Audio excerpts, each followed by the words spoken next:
Mindaugas, it's great finally meeting you. I've been making my way through the entire team at AMLYZE. We hadn't had an opportunity to talk before, but great to meet you. Okay, thank you. Thank you for the invitation to speak. It's a pleasure, but for those who haven't had the pleasure of meeting you, tell us briefly who you are and what you do.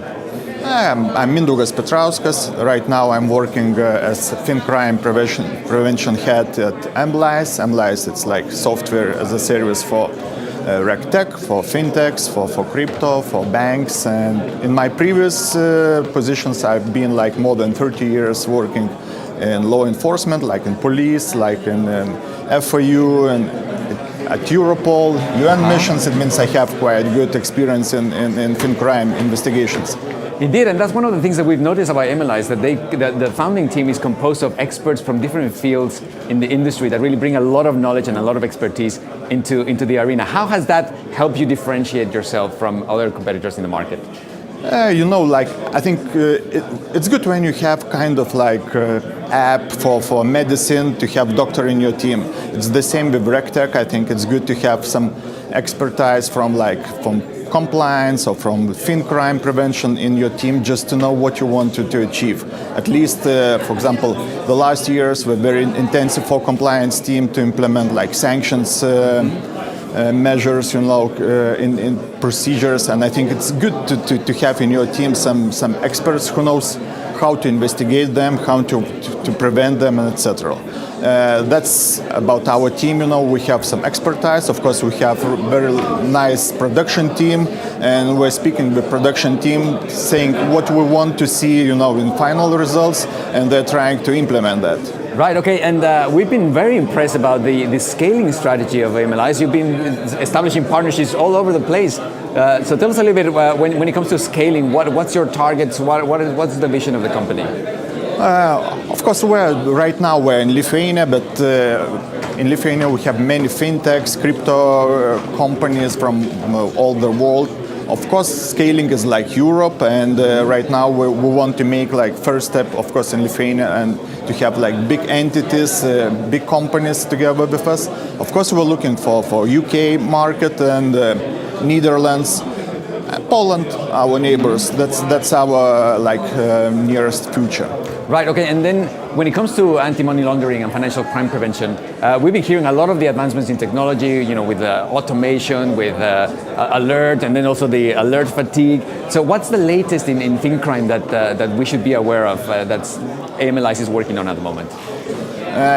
We're looking what's going on on market. I say market, on fraud market, let's say.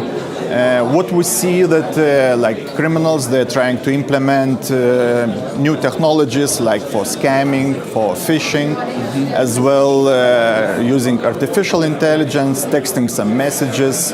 And of course, what we're trying to do at AMLYZE, some countermeasures. It means we're trying again ourselves to implement some artificial intelligence solutions in information sharing or in our rules library. That's we're not standing on the place and in one place. We're trying to be one step behind, in front. Sorry. Yeah, and that's actually quite interesting, right? Because this is a cat and mouse game where the criminals are also getting increasingly more sophisticated. So how is AMLYZE using technology to ensure that you can really stay one step ahead of the criminals? Of course, all AML system, it's based on retro information. It means you're looking for the last 1 week, 2 weeks, 6 months, what's happened, and you're following the money, following the modus operandi.